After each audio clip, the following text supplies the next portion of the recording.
ഈ തെരഞ്ഞെടുപ്പ് ഏതെങ്കിലും ഒരൊറ്റ വിഷയത്തെ മുൻനിർത്തിയുള്ള ഒരൊറ്റ അജണ്ടയെ മുൻനിർത്തിയുള്ള തെരഞ്ഞെടുപ്പാണോ? അങ്ങനെയെങ്കിൽ ആ അജണ്ട ആ വിഷയം എന്താണ്? ആരാണ് അതിൻ്റെ ചാമ്പ്യനാവാൻ പോകുന്നത്? തീർച്ചയായും ശ്രീ നിഷാദ്, ഈ തെരഞ്ഞെടുപ്പ് വളരെ കൃത്യമാണ്. രാജ്യത്തിൻ്റെ ജനാധിപത്യത്തെ തിരിച്ചുപിടിക്കാനുള്ള പോരാട്ടമാണ്. രാജ്യത്തെ മതവൽക്കരിക്കാനും രാജ്യത്തെ ഭിന്നിപ്പിക്കാനും ശ്രമിക്കുന്ന സംഘപരിവാറിനും RSSനെതിരെയുള്ള വലിയ പോരാട്ടമാണ് രാജ്യത്ത് നടക്കുന്നത്. ആ പോരാട്ടത്തിനോടൊപ്പം തന്നെയാണ് കേരളത്തിൻ്റെ മനസ്സും എന്നുള്ളത് കൊണ്ട് തന്നെ ആ പോരാട്ടത്തിന് രാജ്യത്ത് നേതൃത്വം കൊടുക്കുന്നത് കോൺഗ്രസ് നേതൃത്വം കൊടുക്കുന്ന ഇന്ത്യ മുന്നണിയാണ്. അതിനനുസരിച്ചിട്ടുള്ള കൃത്യമായ രൂപത്തിലുള്ള രാഷ്ട്രീയപരമായ മുന്നേറ്റം ഈ തെരഞ്ഞെടുപ്പിൽ ഐക്യ ജനാധിപത്യ മുന്നണിക്ക് കേരളത്തിൽ ഉണ്ടാകുമെന്ന് സംബന്ധിച്ച് ഒരു തർക്കമില്ല.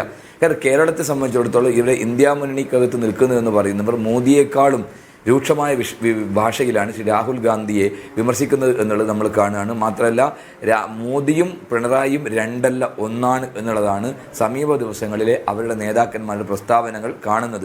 ഒരേ സ്ഥലത്ത് നിന്നാണ് മോദിക്കും പിണറായി വിജയൻ പ്രസ്താവന എഴുതി കൊടുക്കുന്നത് എന്ന രൂപത്തിലേക്ക് പോവുകയാണ്. രാഹുൽ ഗാന്ധിയുടെ DNA ടെസ്റ്റ് പോലും നടത്തണമെന്ന് പറയാൻ ഇത്രയും മ്ലേച്ഛമായിട്ട് അദ്ദേഹത്തെ ആക്ഷേപിക്കുന്നത് CPIMൻ്റെ ഒരു MLA ആണെന്ന് പറയുമ്പോൾ അതിനെ പിന്തുണച്ചുകൊണ്ട് കേരളത്തിലെ മുഖ്യമന്ത്രി സംസാരിക്കുമ്പോൾ തീർച്ചയായും ഇവിടെ മോദിയും പിണറായിയും ഒരേ സ്വരത്തിൽ രാഹുൽ ഗാന്ധി എതിർക്കുകയാണ്. അപ്പോൾ തീർച്ചയായും രാഹുൽ ഗാന്ധി രാജ്യത്ത് 24 മണിക്കൂറിൽ അദ്ദേഹത്തിന് ഉറങ്ങുന്ന സമയമൊഴികെ ഇവർക്കെതിരായിട്ടുള്ള പോരാട്ടം രാജ്യത്തെമ്പാടും അതിശക്തമായി നടത്തിക്കൊണ്ടുപോവാണ്.